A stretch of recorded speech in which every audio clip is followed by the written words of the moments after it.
Hey guys, so the story I'm going to talk about today is called Anansi and Nothing.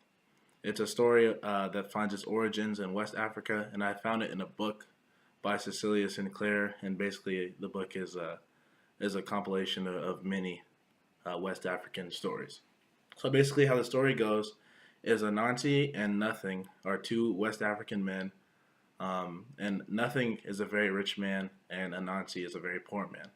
So one day they decide to go into the nearest village in hopes of finding some wives. And what happens is, on their way to the village, Anansi, in his very tattered, bad, ugly clothing, ends up tricking Nothing into switching clothes. But what he says is, by the time we get to the village, I'll switch back with you. It'll all be fine. I just want to see what your clothes feel like. And by happenstance, Anansi ends up never changing back with Nothing. Um, so they get to the village, and Anansi's wearing Nothing's very nice, regal-looking clothes, very rich clothes.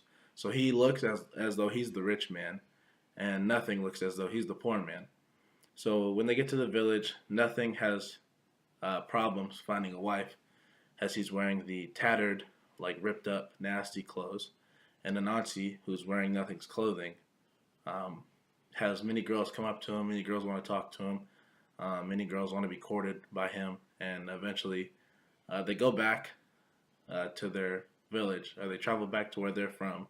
And the girls think that Anansi is the rich man, and that Nothing is the poor man. Nothing goes home with one wife, and Anansi goes home with many wives.